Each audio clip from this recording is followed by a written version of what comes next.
Today, I'm going to discuss the one single cause of our cost of living crisis. I'll give you the answer up front and then I will explain. The only single cause of our cost of living crisis is government money printing.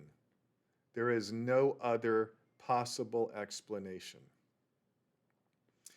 So, let me prove this. First, consider the classical economist's price formula, which is P equals D over S. Price equals demand over supply. So let's put the formula into action.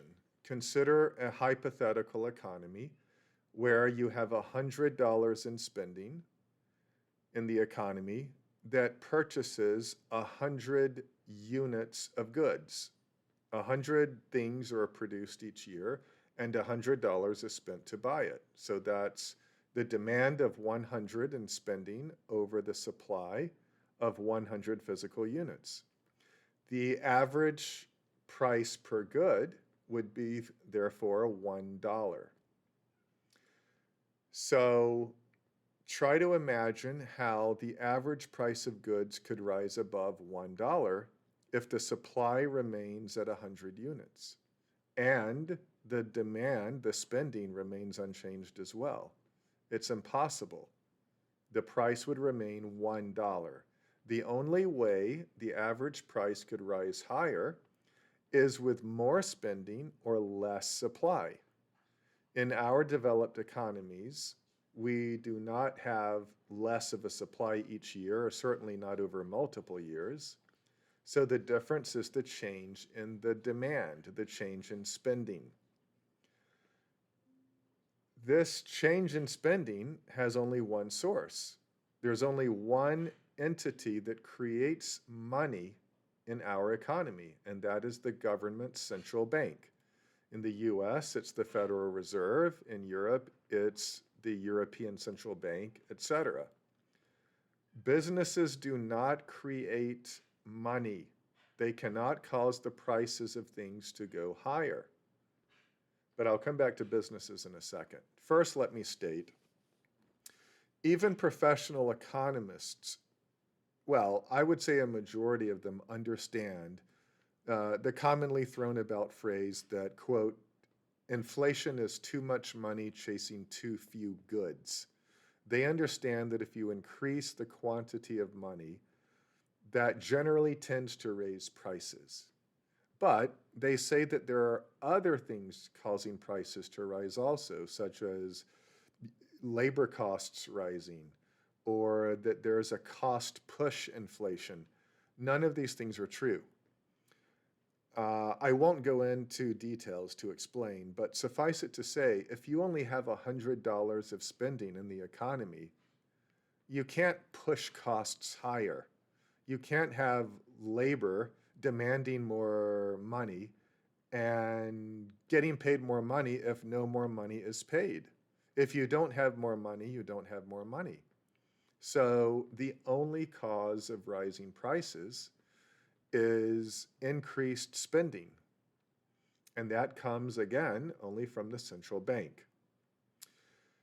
Now, economists also say, well, the money supply that used to be monitored regularly is not worth paying attention to because there's no correlation between money supply and prices.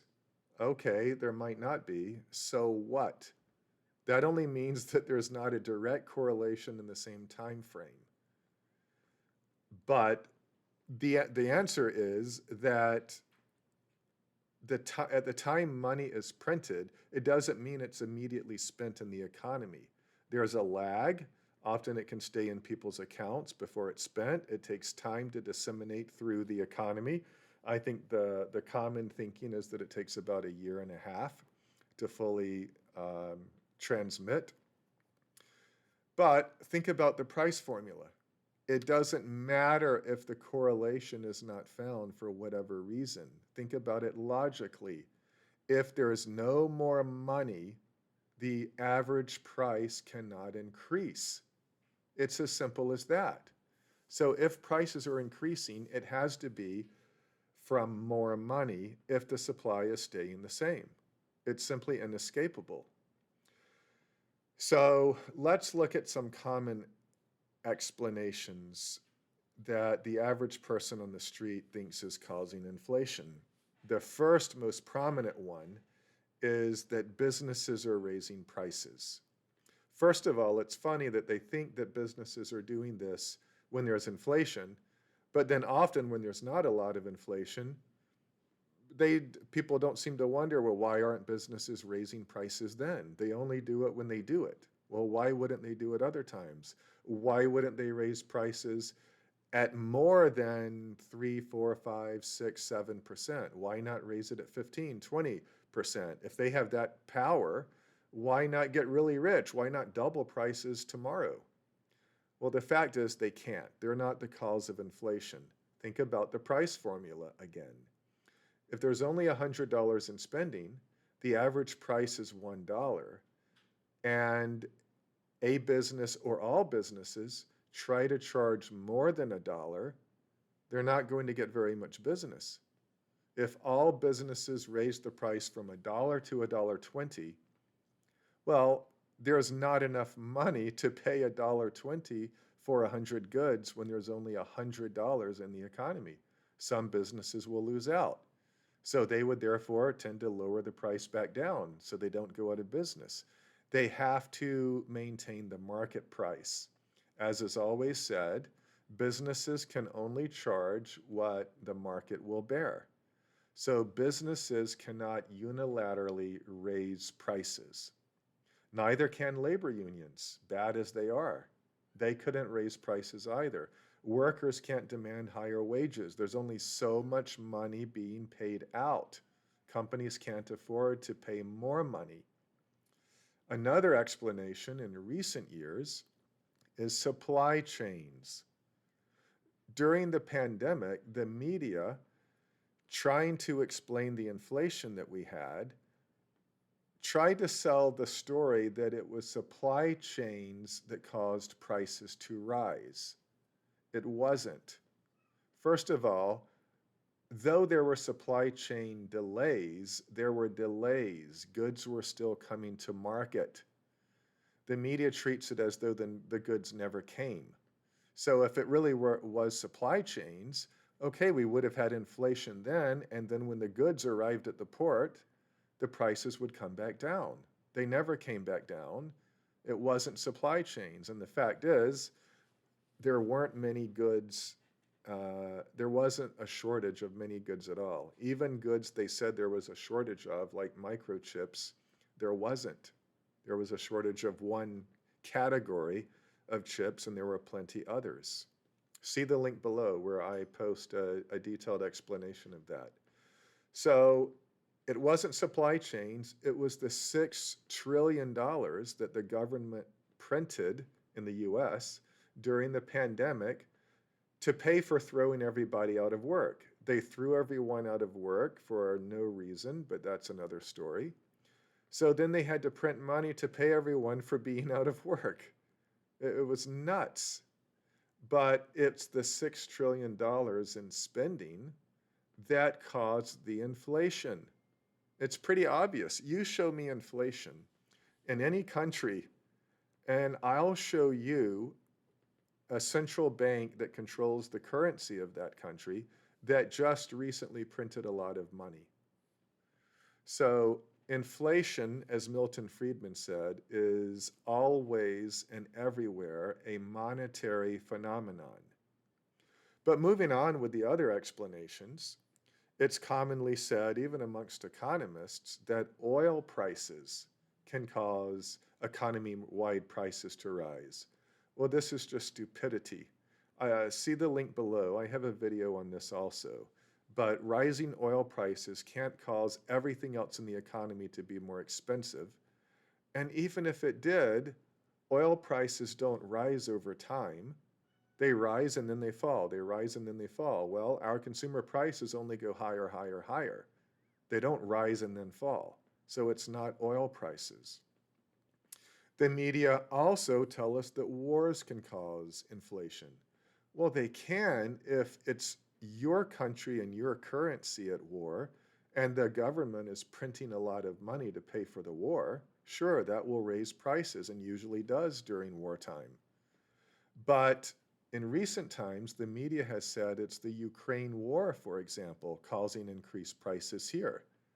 No, a war in another country and another currency cannot cause prices to increase in a country halfway around the world. It simply doesn't happen. Have we had price increases because the government printed money to give some to Ukraine? Yes. But again, the problem is government money printing. It's not the war per se. It wasn't COVID per se. It's not anything per se except money printing per se. That is the only cause of rising prices. People also think that, no, that's it. I covered the list of what people think. And so that's it. It's as simple as that.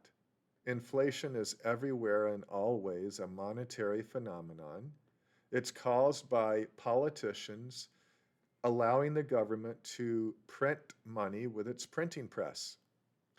And virtually every politician either knows this or is so ignorant not to know it that they don't deserve to even be in office. And I know that most politicians probably know this. Most of Congress knows it because people like Thomas Massey take time and explain to them exactly how it works and that that's the cause of inflation. Funny, politicians never discuss the central bank. They never discuss the cause of inflation. If they do, they lie and deceive and say it's something like greedy businesses. So elect me and I'll clamp down on those greedy businesses. Nothing could be further from the truth, as usual. That's a common refrain I say here, because virtually everything they say is a lie, and this is one of the biggest. The only cause of inflation is money printing. And guess what? You voted for it. If you voted, the politicians that won, whether it's on the left or the right, they all support this money printing. They all continue it. None of them discuss stopping it. They're spending more than ever, so they're going to have to print more money than ever to pay for all the spending, and things will only get worse. So quit blaming other causes, quit blaming the private marketplace when it's powerless to raise prices, and blame your politicians and blame yourself for voting for them.